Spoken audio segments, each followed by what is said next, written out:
Hello students, स्वागत है आपका learning channel education and exams पर। और आप जानते ही हैं कि इस चैनल को शॉर्ट में आप एड एग्जाम एस के नाम से भी जानते हैं। स्टूडेंट्स, आज की वीडियो में मैं बात कर रहा हूं उन स्टूडेंट्स के साथ जिन्होंने अभी अभी अपनी हाई स्कूल एग्ज़ाम्स पास किए हैं और एडमिशन लिया है क्लास 11th में। तो सबसे पहले तो मैं आपको दिल से बधाई देता हूं कि आपने अपनी हाई स्कूल एग्जामिनेशंस में बहुत अच्छा परफॉर्मेंस किया है, आपका स्कोर बहुत अच्छा रहा है और आप में से कई स्टूडेंट्स ऐसे हैं जो अपने अपने स्टेट की मेरिट में आए हैं। और उन बच्चों को मेरी दिल से बधाई जिनके जो अपनी स्टेट की मेरिट में आए हैं या सीबीएसई बोर्ड में टॉपर्स रहे हैं। लेकिन कुछ स्टूडेंट्स ऐसे होंगे कि जिनका रिजल्ट उनकी आशा के अनुरूप नहीं रहा होगा, तो मार्क्स और रिजल्ट को आप कंपेयर नहीं करेंगे अपने नॉलेज के साथ। आपका नॉलेज अच्छा है, आपने पूरे इत्मीनान से अपनी क्लासेस को पढ़ा है, तो निश्चित रूप से वो आगे आपको फ़ायदा देंगे और आप अपने परसेंटेज में इम्प्रूवमेंट करेंगे। तो स्टूडेंट्स, अब आप क्लास 11th में हैं, जहाँ पर आपको चूज़ करना है कि आपको कौन सी स्ट्रीम पढ़नी है। अगर आपने ऑप्ट की है साइंस स्ट्रीम, तो स्टूडेंट्स ये चैनल आपके लिए बहुत ज़्यादा इंपॉर्टेंट है, क्योंकि इस चैनल पर मैं आपके सिलेबस से संबंधित टॉपिक्स को डिस्कस करता हूं और आपको तैयार करवाता हूं आपकी एग्ज़ाम्स के लिए। तो अगर आपने चैनल अभी तक सब्सक्राइब नहीं किया है या इस चैनल पर पहली बार आ रहे हैं, तो मैं रिक्वेस्ट करूंगा आपसे कि आप चैनल को अभी सब्सक्राइब कर लें। और आज की वीडियो में मैं आपको बताऊँगा मैथमेटिक्स में क्लास 11th में आप कौन कौन से चैप्टर पढ़ेंगे, क्या आपका सिलेबस होगा और उस सिलेबस की तैयारी आपने कैसे करनी है।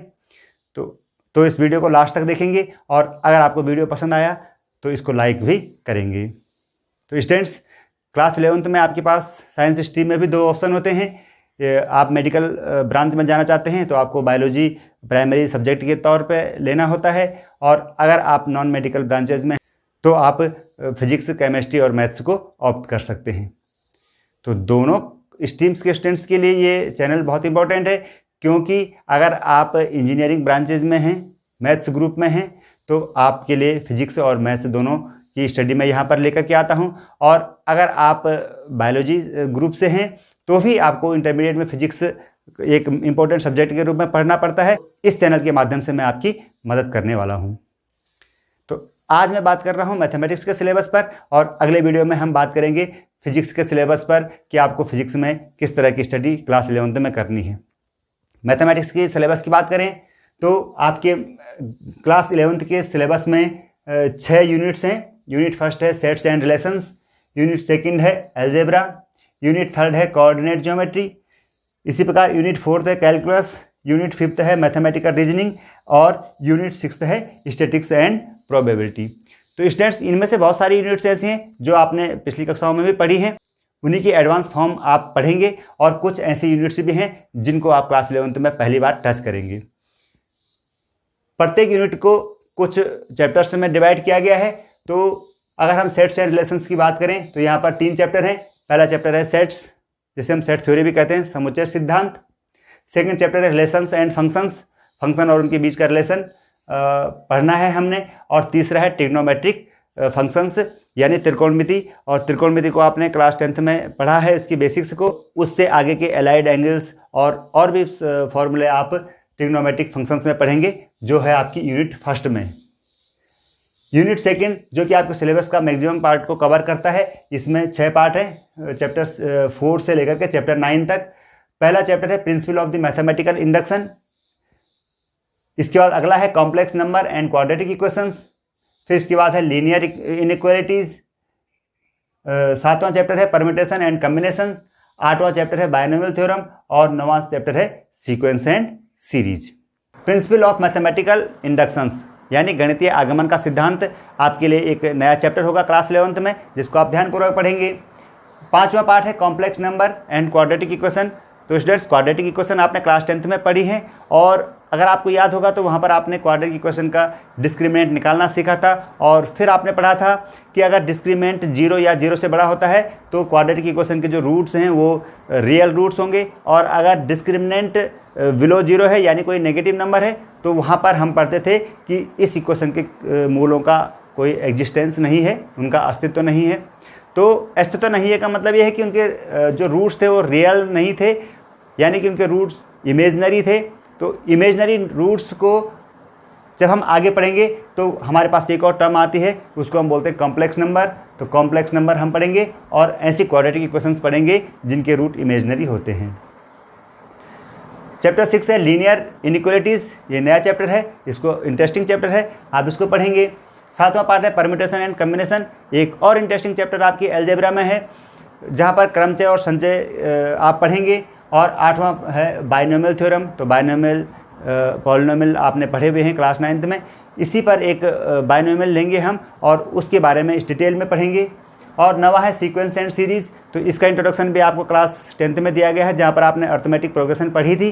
तो अर्थमेटिक प्रोग्रेशन के साथ साथ कुछ और प्रोग्रेशन यानी ज्योमेट्रिकल प्रोग्रेशन, गुणोत्तर श्रेणी, हार्मोनिक प्रोग्रेशन यानी हरात्मक श्रेणी, और सम स्पेशल प्रोग्रेशंस और सम स्पेशल सीरीज़ भी हम इस चैप्टर के अंतर्गत पढ़ेंगे।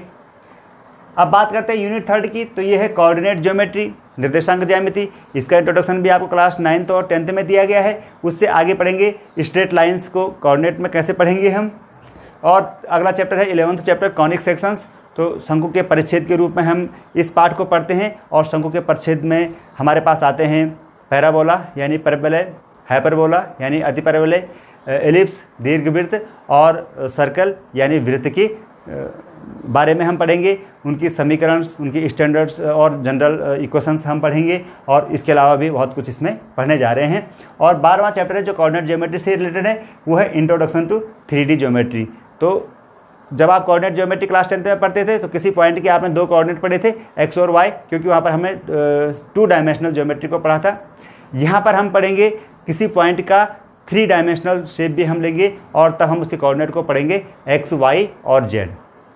ठीक है स्टूडेंट्स, अब जो यूनिट 4 है कैलकुलस, ये बहुत ही ज़्यादा इम्पोर्टेंट यूनिट आपके लिए है, क्योंकि क्लास 11th से आप इसको पढ़ना शुरू करते हैं और हायर लेवल पर आप जहाँ तक भी फिजिक्स पढ़ेंगे या जहाँ तक भी आप मैथ्स पढ़ेंगे, ये यूनिट आपकी मदद करेगी। तो इसको आपने बड़े ध्यान से पढ़ना है। और इसमें एक ही चैप्टर है लिमिट्स एंड डेरिवेटिव्स, और जिसको हम बोलते हैं डिफरेंशियल कैलकुलस।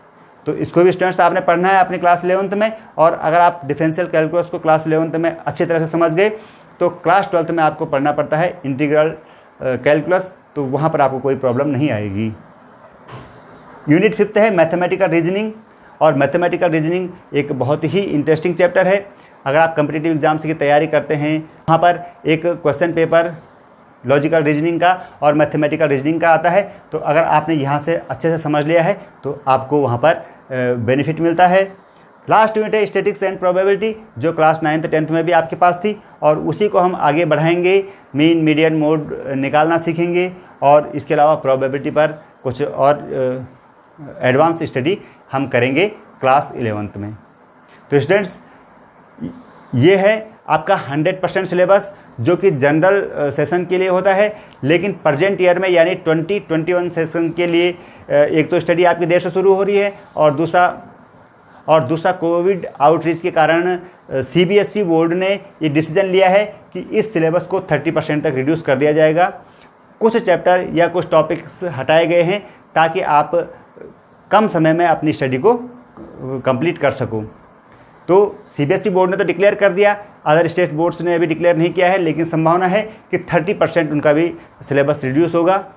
लेकिन स्टूडेंट्स, आप क्लास 11th के स्टूडेंट्स हैं, आपको अपनी मार्क्स के से ज़्यादा इम्पोर्टेंस देनी है अपने नॉलेज को।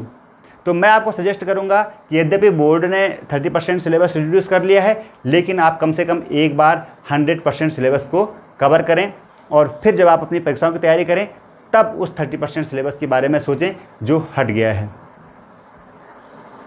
तो 100% सिलेबस आप पहले कवर करेंगे, और अपनी परीक्षाओं के लिए आप केवल 70% रिजल्ट, आप 70% सिलेबस को देखेंगे, ऐसा मैं आपको सजेशन देता हूं।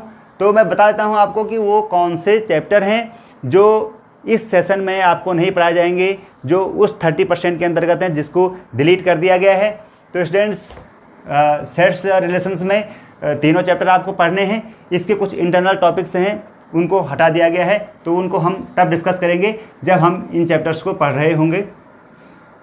चौथा पार्ट है ऑफ द मैथमेटिकल इंडक्शन, तो ये चैप्टर प्रेजेंट सेशन के लिए आपके सिलेबस से हटा दिया गया है। तो अभी आपको ये नहीं पढ़ना है, लेकिन अच्छा चैप्टर है, हम इस पर एक वीडियो लेकर के ज़रूर आएंगे।